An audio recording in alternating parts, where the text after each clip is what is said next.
Hey now, what is up everybody? My name is Mike Brown, aka Review King MB, and I just got done watching Knives Out. This was a 2019 film that was written and directed by Rian Johnson, who I'm sure all of you know, or at least most of you know, what Rian Johnson means to the internet community or the Star Wars geekdom community. Some people loved his Last Jedi Star Wars film. Other people didn't care for it, like myself. So the fact that this is his very next film, this could go either way. This could be a disaster, or this could be just a shit show of the reaction to it. People not being willing to give him a chance. I gave him a chance, though, because I really enjoyed Looper, which was a few years ago. The plot of this movie is we meet Christopher Plummer, who plays Harlan Thrombey. He's this rich, successful guy who has a lot of his family working for him, and one day he just dies. And in some cases it looks like it could be a suicide, but it also, according to this detective Benoit Blanc, played by Daniel Craig, it could have been a murder. So he's looking at each and every member of the family. He's trying to figure out who and why and what the motive could have been.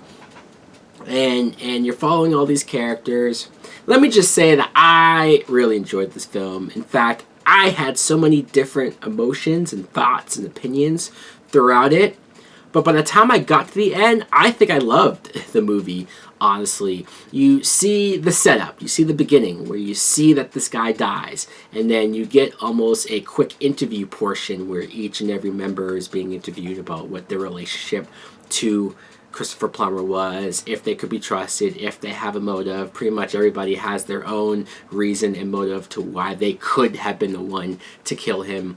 And Daniel Craig, you know, you're used to seeing him in these James Bond movies. I know once in a while he does a different type of film.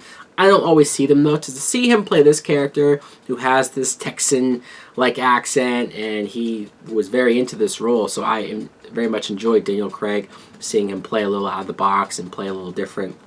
But this cast in general was great. Obviously, Christopher Plummer does what he needs to do in those scenes that he has, but he does get killed off early on. You see him in various scenes of flashbacks and whatnot throughout it. But Jamie Lee Curtis, Don Johnson, Toni Collette, who I swear she is very different in almost every movie that I see her, and that's also true here. Michael Shannon, who I always enjoy seeing.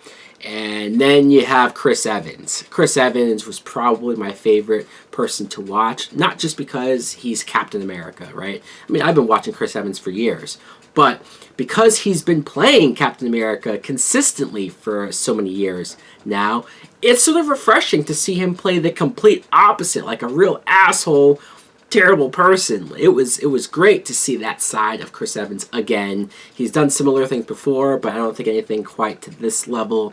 I enjoyed everything about him here. And also, essentially the main character, Marta, played by Ana de Armas. I liked her a lot. She looked familiar when I first saw her, and then I looked her up and realized, oh, she's in Blade Runner 2049. That makes sense. But I liked her. I liked her subplot. I liked her role in all of this. This movie is filled with mysteries and suspense and twists and turns, so I don't want to get into too many specific.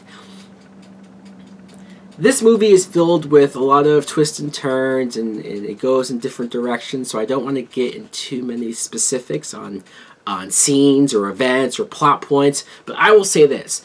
The beginning of the movie, they revealed something to us that I thought, wow, that's very early to give you that, and I don't know if I'm going to enjoy the rest of the movie now that I know this information. And then I started to get into what the last half of the movie is just on its own. I figured, all right, I'll just go along with what they're doing. And then you get to the very, very end of the film, and the big twist, and that's when I realized, alright, I think I do love this movie. My rating, if I had to rate this movie, I would give it a full price! So guys, let me know in the comments below, what did you think of Knives Out, if you've seen it as well? Did Rian Johnson make up for The Last Jedi? Do you think he didn't have to make up for The Last Jedi? Do you want to see what this guy does next? Thanks for watching. Like, comment, subscribe. Later!